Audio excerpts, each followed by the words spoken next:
Moi, c'est Noémie. Moi, c'est Elisa. Et moi, c'est Orlane. Dans le cadre de la semaine du développement durable, vous allez découvrir des activités au lycée. Et vous devez compléter un questionnaire. Sur ce stand, vous allez donc découvrir le jardin. Soyez attentifs afin de répondre aux questions en lien avec le jardin et tenter de remporter des cadeaux. Le cadeau sera un vélo. On vous présente le Jardin de l'Horizon, qui est sur le thème créole et upcycling. Il s'agit d'un projet réalisé entièrement par l'ensemble des élèves du lycée.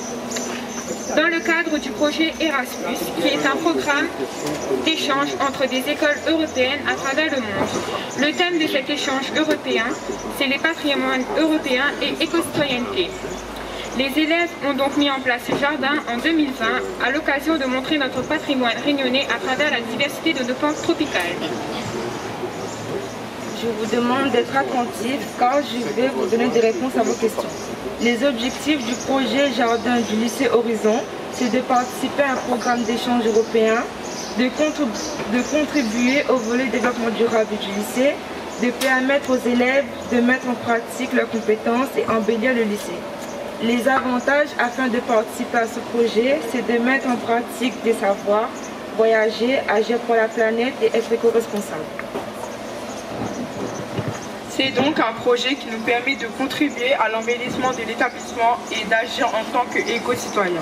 Être éco-citoyen, c'est avoir une conscience que chacun de ses actes a une incidence sur la planète et c'est prendre l'engagement de respecter l'environnement.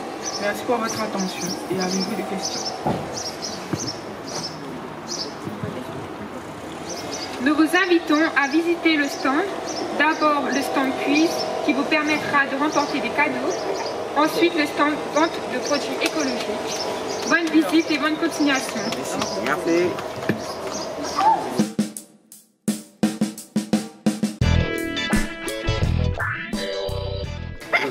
Bonjour à tous, bienvenue dans notre stand Anoucos Bio. Je m'appelle Lindsay, Sorenza, Lorena, Mégane. nous sommes en deuxième année CAP EPC. Aujourd'hui, mes camarades et moi, nous allons vous parler de notre projet chef-d'œuvre commencé depuis l'année dernière sur le thème de la nutrition et le marché bio. En effet, depuis novembre 2020, nous avons décidé de sensibiliser les élèves du lycée sur l'importance de mieux manger et aussi de consommer 5 fruits et légumes par jour. Nous avons animé des ateliers pendant la semaine de la nutrition et nous avons lancé un marché bio hebdomadaire. En fait, savez-vous ce que veut dire l'agriculture biologique ou un produit biologique? Non. L'agriculture biologique est un mode de production durable qui respecte l'environnement et le bien-être animal et apporte des solutions face au changement climatique. Les fruits et légumes sont des produits sains, naturels. Ils ne sont pas traités avec des produits chimiques de synthèse ni pesticides et sont garantis sans OGM, organismes génétiquement modifiés. Le bio, c'est bon pour la santé et c'est la raison pour laquelle nous organisons depuis environ 1 an le marché bio du LP L'Horizon. Tous les jeudis, nous communiquons à l'ensemble du personnel du lycée la liste des produits frais et légumes bio disponibles chez notre fournisseur UPROBIO. Les clients passent leur commande jusqu'au vendredi soir. Ils sont livrés le mardi suivant en fin de matinée ou début d'après-midi. Nous occupons de la mise à jour des prix et des articles disponibles. Nous réceptionnons et contrôlons la marchandise livrée et nous préparons les commandes des clients. Sur l'état à côté, vous pouvez voir notre échantillon d'assortiment du marché bio et nous proposons de participer à notre jeu Kosaïlé. À vous de retrouver les différents fruits et légumes présentés. Alors je vais vous demander d'approcher. Sors devant.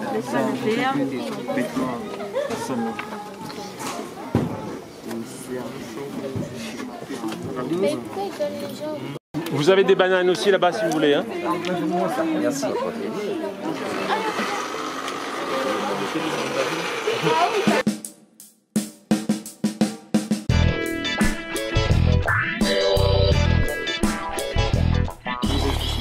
On va commencer tout d'abord par vous expliquer comment le terrain il était vague.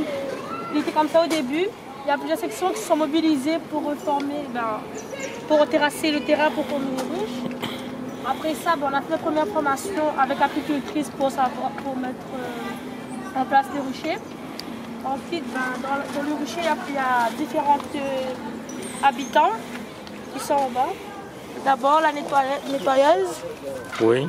nourrice, magasinière, bâtisseur, gardien et butineuse. Voilà. Et un abeille vit environ 5 à 6 semaines. Et le rucher, on a commencé à travailler dessus, les plantes et tout. Et après, il y a différentes commandes là pour aller voir le rucher. On met la vareuse. Et pour les calmer, on prend l'enfumoir pour aller ouvrir la ruche. Et après, voilà.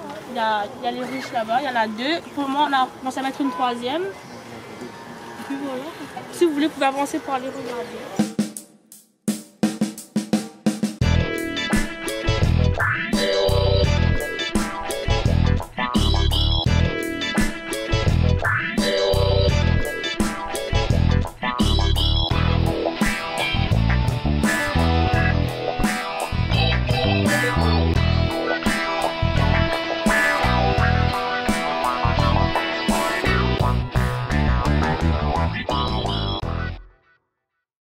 Bonjour, je m'appelle Benzenae, je suis de la 2BM1 en seconde pro.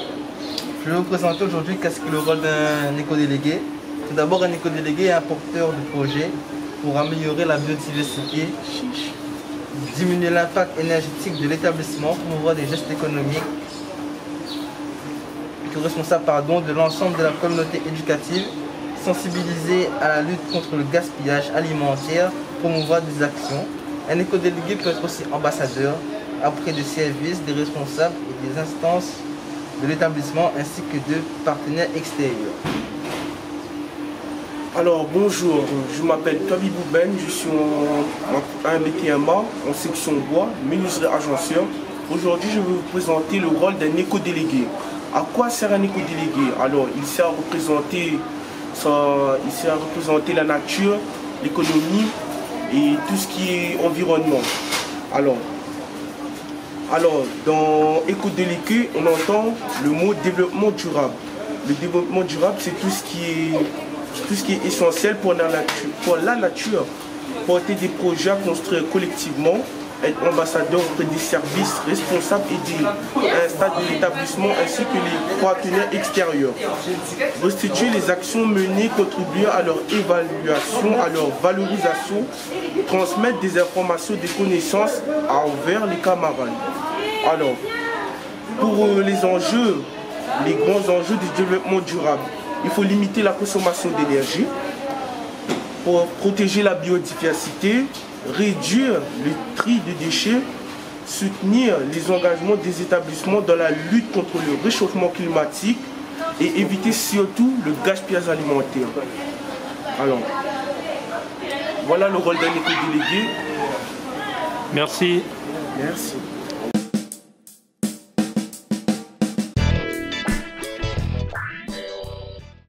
Bonjour, alors aujourd'hui ça fait une présentation de stand du DF que on a fait un partenariat avec Sciences Méno. C'est pour sensibiliser à nous à l'économie de l'énergie et pas gaspiller. Alors, on va commencer. Alors, est-ce que vous avez dire qu'est-ce qu'une énergie? Est-ce que vous connaissez quoi?